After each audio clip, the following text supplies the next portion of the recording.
Saya Pendeta HKBP Resort Parulian, Litong Nihuta, menyapa Bapak Ibu serta saudara-saudara sekalian dimanapun saat ini berada. Salam sejahtera bagi kita semua. Sebelum kita mendengar dan merenungkan firman Tuhan, marilah kita berdoa. Ya Tuhan, seperti padang yang tandus rindu akan datangnya hujan, demikianlah hati kami merindukan firman-Mu. Berfirmanlah ya Tuhan. Amin. Firman Tuhan yang menjadi sumber kekuatan dan sukacita bagi kita dalam melaksanakan aktivitas kita di akhir pekan ini, Sabtu 28 Januari 2023, tertulis dalam kitab Amsal pasal 15 ayat 25. Demikian firman Tuhan. Rumah orang congkak dirombak Tuhan, tetapi batas tanah seorang janda dijadikannya tetap. Menjadi berkat bagi sesamamu. Saudaraku yang terkasih dalam Tuhan Yesus Kristus, Amsal mengajarkan kepada kita bahwa orang miskin tidak selalu susah dan orang kaya tidak selalu bisa bersenang-senang. Semuanya berpulang pada sikap hati menghadapi hidup ini, yakni sikap terhadap sesama kita, terhadap harta, pekerjaan, dan yang paling utama adalah sikap terhadap Tuhan. Dalam nats ini, salah satu sikap yang dibenci oleh Tuhan adalah kecongkakan atau kesombongan hati. Kecongkakan dan tinggi hati adalah sikap seseorang yang mengagungkan kepemilikannya atas sesuatu. Dan sesuatu itu dilihat sebagai hasil dari usaha dan kekuatannya sendiri. Orang yang congkak tidak melihat bahwa segala sesuatu yang ada padanya adalah anugerah Tuhan. Dan dengan demikian, seseorang tersebut dengan sendirinya akan sulit untuk berbuat kebaikan kepada sesamanya. Saudaraku yang terkasih dalam Kristus Yesus, orang-orang congkak pada zaman Amsal adalah orang-orang yang berkuasa, orang-orang yang memiliki kekuatan dan orang-orang yang berada. Sedangkan janda-janda pada waktu itu adalah orang yang dianggap lemah, yang sering diperlakukan tidak adil. Pada zaman itu pertanian adalah pekerjaan yang digeluti masyarakat untuk kebutuhan hidupnya. Itu artinya kepemilikan tanah adalah sesuai dengan pembagian yang telah ditentukan sebelumnya. Namun di belakang hari dan dengan berjalannya waktu, yang terjadi adalah orang-orang yang kuat dan orang-orang yang berkuasa memindahkan batas tanah orang-orang janda, sehingga tanah janda-janda dan orang lemah lainnya akan semakin berkurang, semakin kecil.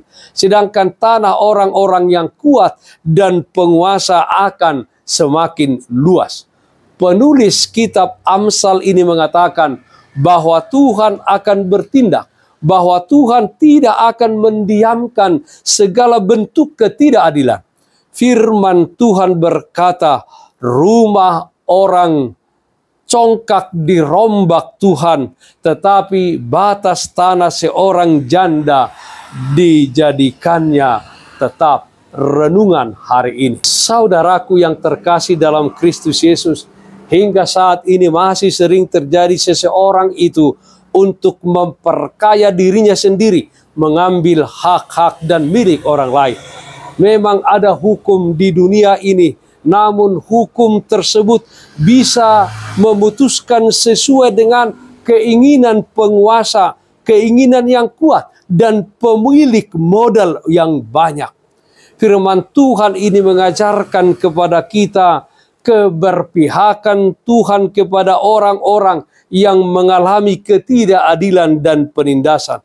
Tuhan menjadi lawan bagi penindas dan pelaku-pelaku ketidakadilan yang disebut dalam nats ini orang yang congkak.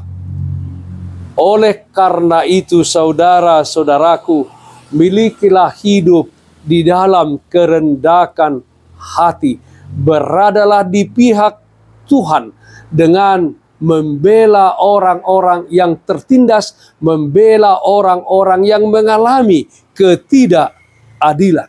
Marilah kita mensyukuri apa yang ada pada kita. Dan mari kita memperoleh segala sesuatu dengan jalan yang dikehendaki oleh Tuhan.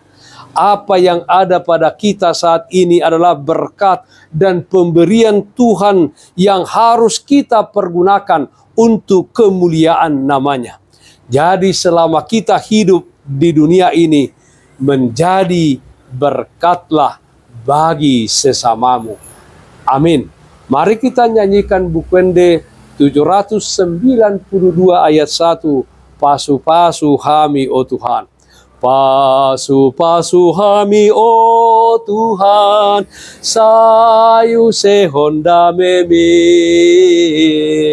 Saya pehotangami Tuhan, lehon tuau gogomi, di portibion, bain ma Tuhan, habauran nilas ni roha, tuna marsaki, tuna dangoli, gabe pangapuli.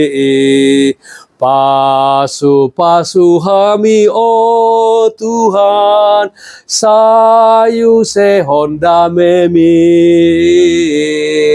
Saya pehotangami Tuhan, lehon tuau gogomi. Marilah kita berdoa. Yalah Bapa dalam surga, terpujilah namamu, di mana berkat dan anugerah Tuhan senantiasa menyertai kehidupan kami. Hari lepas hari, Tuhan mengiring setiap langkah kami, menguatkan kami di dalam setiap pergumulan hidup yang kami sedang hadapi. Yalah Bapa dalam surga, jadikanlah hidup kami menjadi berkat bagi sesama kami. Kiranya Roh Kudus menguatkan kami untuk senantiasa berpihak kepada orang yang mengalami ketidakadilan dan penindasan. Yalah Bapa dalam surga, kami berdoa yang sakit dimanapun saat ini berada, Tuhan berikan kesembuhan bagi saudara-saudara kami yang mengalami pergumulan hidup. Kiranya Tuhan menguatkan mereka dan memberikan kemenangan. Dalam satu hari ini, di akhir pekan ini, dalam setiap aktivitas kami, Tuhan hadir memberikan kekuatan dan sukacita bagi kami. Terimalah doa kami. Dalam nama anak-Mu Tuhan Yesus Kristus, Tuhan dan Juru Selamat kami yang hidup. Amin. Kasih karunia Tuhan kita Yesus Kristus, kasih setia dari Allah Bapa, serta persekutuan Roh Kudus, itulah yang menyertai-Mu hari ini kekal sampai selama-lamanya. Amin. Bapak, Ibu, saudara-saudara yang terkasih, taatlah akan protokol kesehatan. Jagalah kesehatan jasmanimu, terlebih kesehatan rohanimu. Bersihkan hatimu, cintai dan kasihilah sesamamu. Tetaplah berdoa kepada Tuhan, sumber berkat dan anugerah di dalam hidupmu. Salam kasih dari Tuhan Yesus Kristus untuk saudaraku semua. Selamat berakhir pekan. Salam sehat, tetap semangat. Tuhan Yesus memberkati. Shalom.